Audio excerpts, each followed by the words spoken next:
It is wonderful to welcome Bernadette Connors to the show once again. She's a Oh, country slash rock musician from Ontario, Canada. She recently came out with a new single titled History. Bernadette, welcome to the show. How are you? thanks for having me. I'm good. I'm good. Happy to be here. Yeah, yeah, happy to have you back. So, first, tell me about your plans this summer. Yeah, this summer I've got a few great shows lined up. In particular, one that's really exciting on August 24th. I'm opening for the Trews, which is pretty exciting. I really admire their energy and professionalism and talent, so it's great to share a stage with that level of talent. Otherwise, a few other kind of appearances throughout the summer.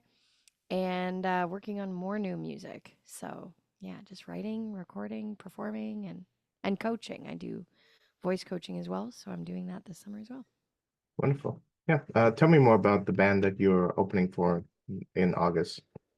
Yeah, the Trews. They're a great Canadian band, very rock based, Canadiana rock, I would call it.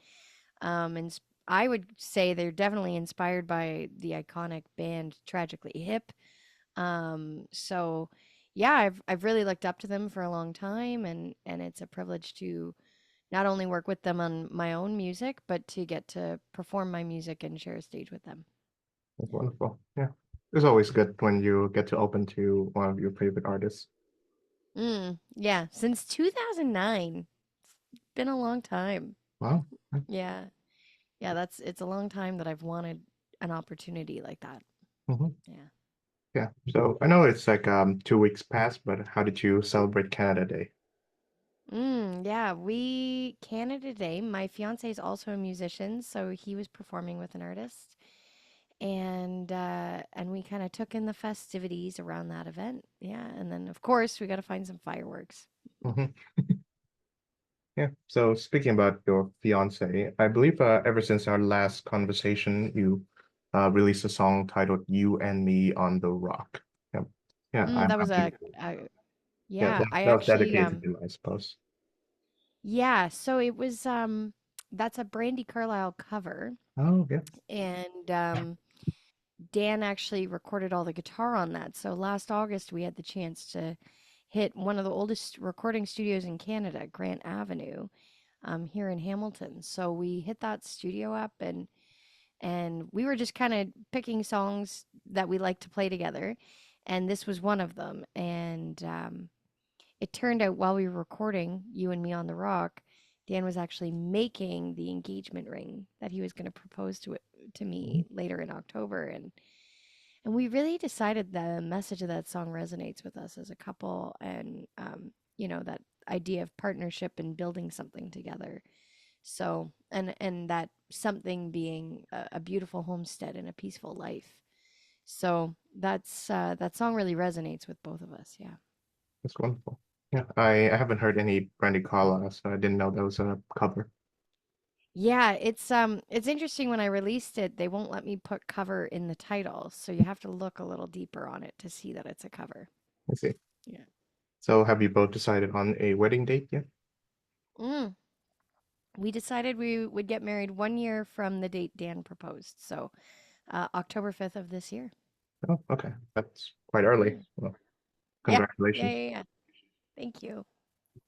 Yeah, and it's also in the month of my birthday too. My birthday is on the Oh, cool. 18th. So what sign does that make you if you look at that stuff? I'm not sure. I've Yeah. been told that I'm a Leo, but I'm not sure. Yeah, it's so interesting. Hmm. Yeah. So yeah, the your new single, History. So tell me more about that. Mm. Yeah, so I was working on this song with my friend Stu Weinberg, who co-wrote it and produced it. And I remember getting to his place. It was over a year ago. It was like May of last year, 2023. And him and I get together and write once when we're free. And so I got to his place, and he had kind of created something with it, an acoustic guitar at his place, where he put like a rubber piece under all the strings, kind of on the body of the guitar where you would call the bridge. So you put in a rubber bridge and it created this really cool effect. And at that time in my life, I mean, for me, songwriting is definitely more than music. It's emotion, right? And it's processing. So I was kind of at the tail end and the beginning, if you will. So the tail end of a series of experiences, and the beginning of understanding those experiences, which I think embodies the song history and kind of learning how to look back on your past with gratitude, but also letting it go. Things that may have happened, and learning how to look forward and be present at the same time. Hmm. Yeah, that's wonderful. And of course, the title evokes all of that. Mm, Yeah, and of course, another song that you released since our last conversation is well, your cover of "Whole Lotta Love" by Led Zeppelin, and that was an mm. impressive song. Um, Thank you. yeah. So, do you see yourself more as a country musician or as a rock musician? I would definitely say probably more rock. Um, Songs on my album like All the Way to Nashville and Georgina and Why Should I Be Sorry kind of walk that line of country, especially with the acoustic and slide guitar. However, I would definitely say that because I like to sing and belt stuff out in the rock style as well, that I'm closer to rock than I am country. Yeah. Let's see. Yeah. Who are your favorite rock vocalists? Well, I just saw Alanis Morissette last night, and Oh, she destroyed it in amazing ways. uh, Yeah, I mean, it's interesting because um, I saw an interview that Brandy Carlisle was in, and she talked about how like the reason she says she's a rock artist is kind of essentially that you can do whatever you want musically. It's you can play the heavy stuff, but you can grab your guitar and sing a soft song, and that's still rock, you mhm, know. And so to see artists like Alanis Morissette perform, last year I saw Amanda Marshall perform, and both of those female singers embody something that I think is a little bit greater than just genre, but showing up wholly themselves as an artist. And for me, that's what I want to do. And so yeah, I would definitely say Amanda Marshall and Alanis Morissette kind of hit the top for me, and then I also go into Katie Tunstall. She's a great kind of rock artist, songwriter, female songwriter, and then of course bands like the Trews, Monster Truck. Growing up, I would picture myself singing Monster Truck songs, and the Trews songs, and I actually had a rock band where we covered the Trews. So to think that that was a factor. And then of course, like honestly, other rock artists, like I would say I'm just inspired by great music. And so I mean, I remember stealing my brother's CDs of like Incubus and Finger 11, and I'd steal those CDs and listen to them. So it's pretty eclectic, but I would say there's a lot of great talent. I actually also used to sing some live, lightning crashes and stuff like that. So yeah, it's mhm, pretty vast. mhm. Yeah. I've always found Jeff Buckley to be an underrated rock vocalist. I Mm. think when people Yeah. think of great rock vocalists, they often think of the ones with a huge range. Uh, the Mm. one that can sing very loud. So you're Jimmy Page, and I suppose you're Jagger. But I've always found a lot of character in Buckley's vocal melodies. In fact, I think Mm. had not been for Jeff Buckley, no one would have heard of Hallelujah. It would just be another one of Leonard Cohen's songs. It's not one of his Sure. best, if I can say so. Yeah. Yeah, that's interesting. Mhm.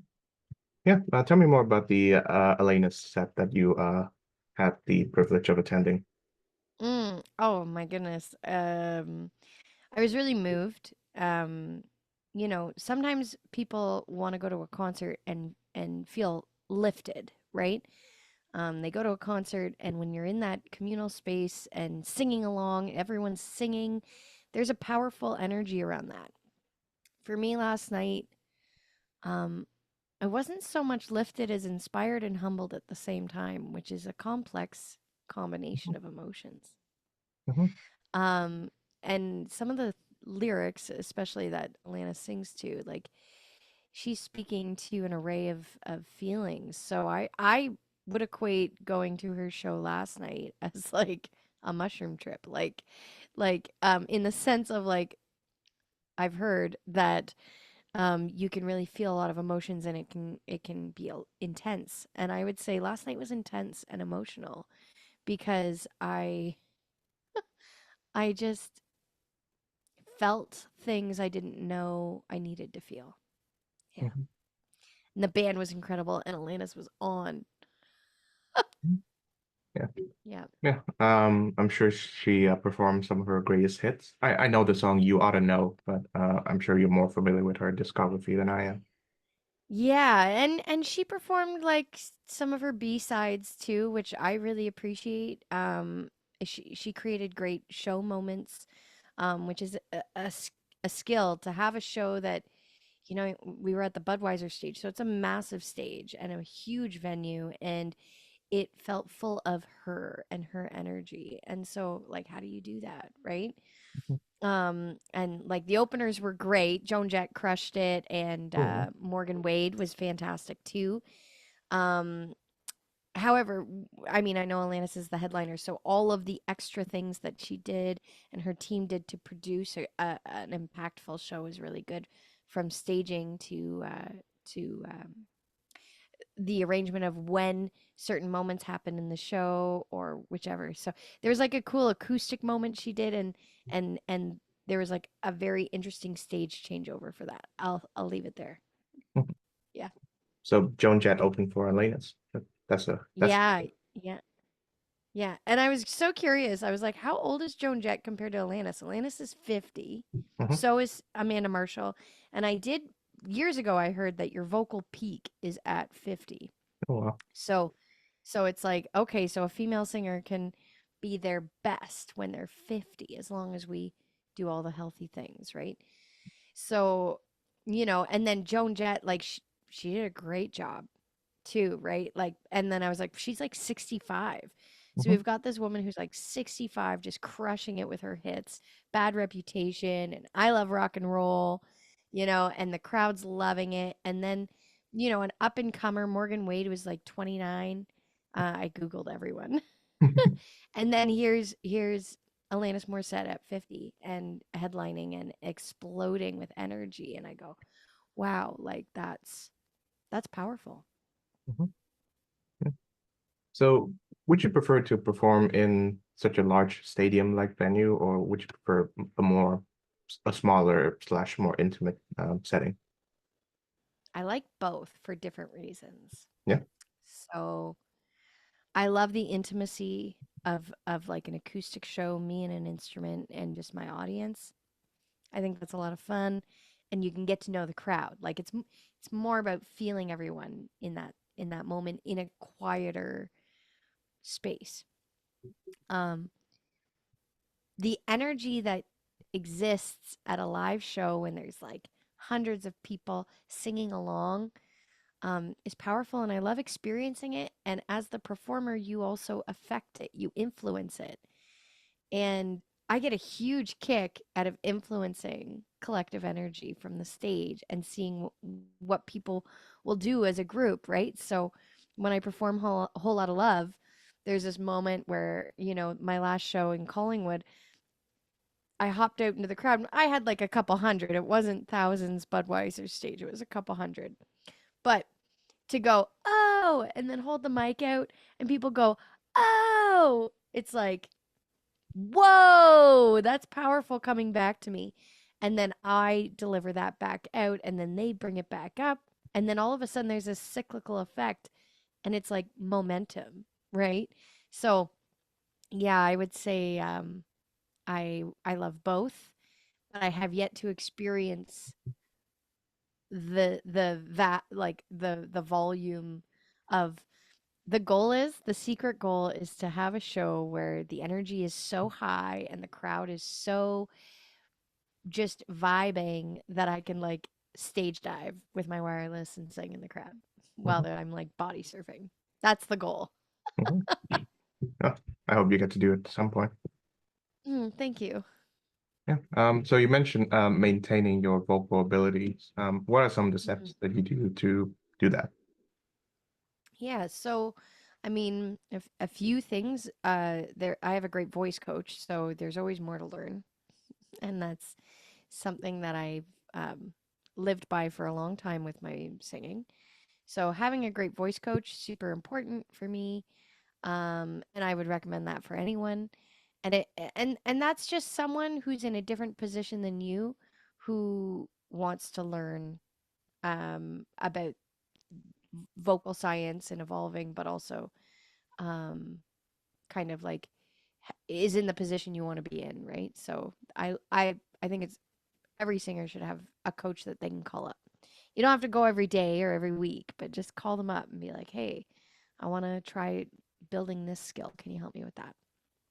So, and then I have my own little exercise regime. I have some tools. I have something called a nebulizer, which is a cooling sailing solution that I kind of breathe. It looks like a steamer, but it's a little more effective because it reduces inflammation and clears out allergens and any other toxins that you could have like breathed in or whatever. So I love my nebulizer, and I use something called a singing straw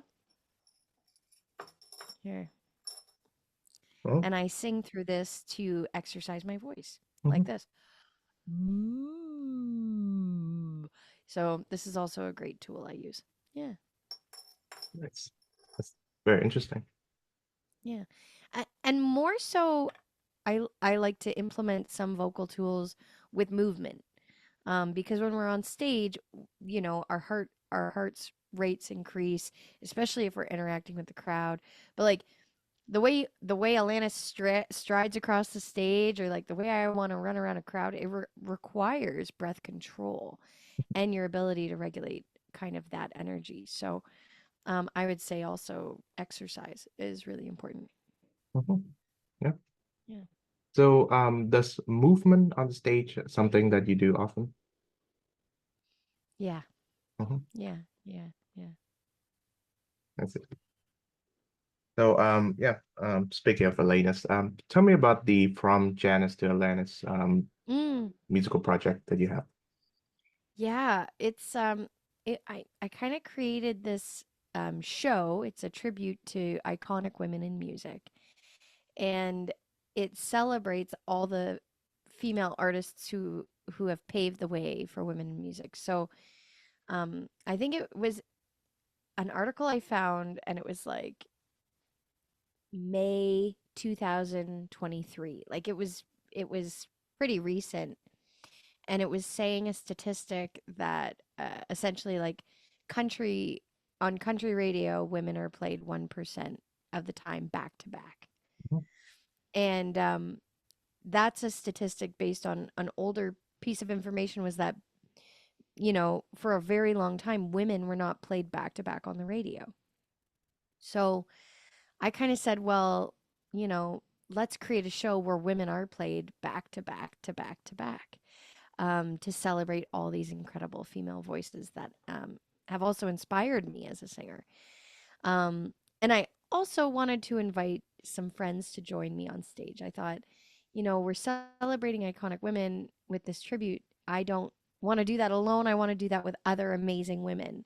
So I invited Jessie T and Katie Topham and Mackenzie Lee Meyer to join me for the launch show. So it's kind of become this opportunity where we can sing some of our favorite songs that maybe we won't always sing when we play our own shows, but we can come together and go, "Hey, we're gonna sing some Alanis Morissette. We're gonna sing some Janis Joplin or Stevie Nicks or Sheryl Crow." So it's Tracy Chapman, Joni Mitchell. So the show encompasses and embodies Dolly Parton, all these women who have, and the theme is because female artist is a genre. And that really actually resonates with me more than saying I'm a rock artist or a country artist. I'm a female artist. And I say that because when I look at what all of these incredible women in music have done.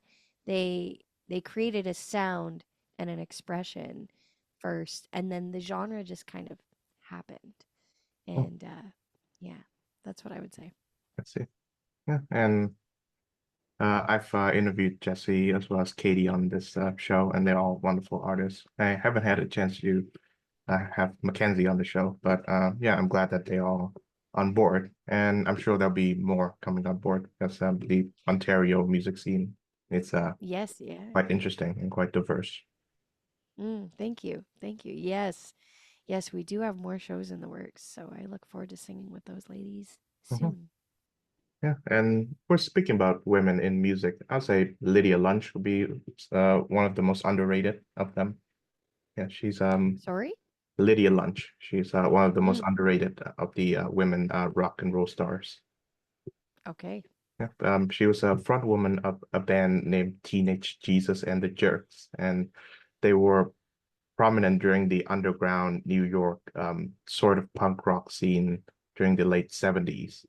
And she was struck out on her own, and she would produce like decades of solo material, but she does not have any of her stuff played on mainstream radio because of her aversion to anything commercial.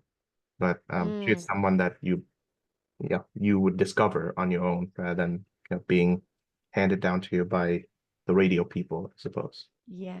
Yeah, yeah. She sounds like someone I should know. Yeah, and yeah, speaking of which, I wonder, have you ever found an artist that you were able to get into via something that you heard on the radio, or is it something that you have to actively seek out in order to actually be into? Um, no, I definitely have discovered music I love on the radio, right? That's what Shazam is for. Mhm, You go, what's the song? Um, I'm trying to think of the most like you one of the coolest ways is honestly when a friend is like, "Hey, check this song out." Right? That's where or like even a vocal student of mine who's like really into a song. I've discovered some pretty cool music that way. I remember driving in my car and having the radio on and hearing Ghost by Big Wreck come on. And it was interesting because I didn't know it was a Big Wreck song. Like I hadn't heard it, right? I typically listen to my own playlists and I put my music on, right? I think a lot of us do that now because we have the control. But when I hopped in my car, I had the radio on and I was driving to the recording studio to work on my record in Hamilton. And I remember Ghost comes on the radio and I Shazammed it. I didn't know who it was. Comes on the radio and I particularly loved the bass part of this song. Like I was like, wow, this bass part is amazing. Who is this? And I Shazam it and it's Big Wreck. And the wildest part of that was I had the bass player from Big Wreck meeting me at the studio that day to record on my record. mhm, So when you talk about discovering music and what you love, I loved the bass part in Ghost, mhm, and obviously love the bass playing of their bass player, right? So, I mean, it's in. I just mean, I think we can discover what we love anywhere, but also, um, it's interesting when when you start to see a pattern in what you love and how you gravitate towards it, right?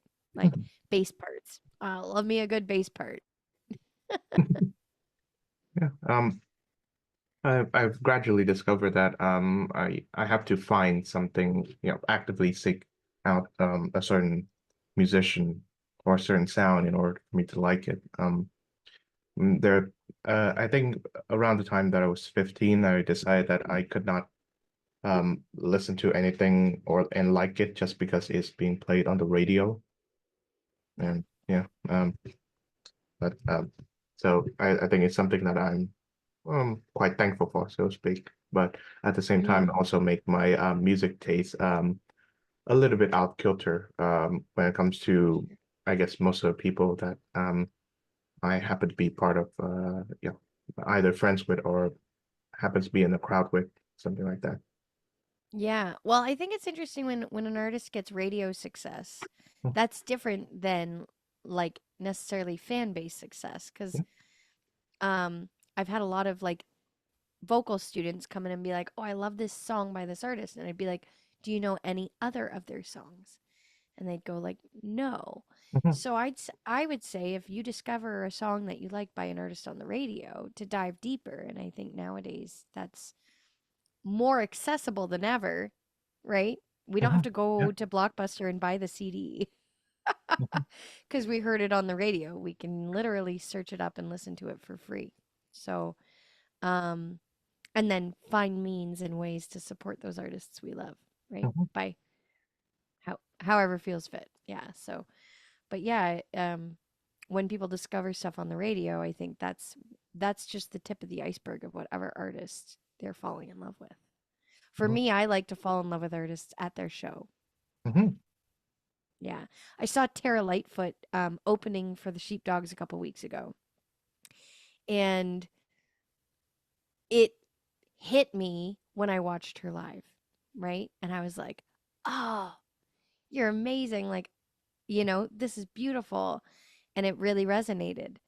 Um, I don't know if me pulling her up on Spotify and not seeing her playing guitar and singing and doing what she did would have a different impact, right? Oh, yeah. So, finally, I'd like to ask, how is your experience of teaching music different, from, say, writing and or performing music? Hmm. Teaching music um, versus writing and performing. Writing and performing, well, writing is more about what I want to express, and performing is about making people feel something. Teaching is about motivating and inspiring people to pursue and express themselves the way they want. So, because of that, um, I discover a lot about music while I'm working with a vocal client or a songwriting client, um, including um, how to simplify my perspective so that I can write something that's just pure. So I would say teaching offers a pureness about music that I really love. I think that's a very good note to end on. Thank you very much once Hmm. again, Bernadette Connors, for joining the program. Thanks so much for having me. Great to see you.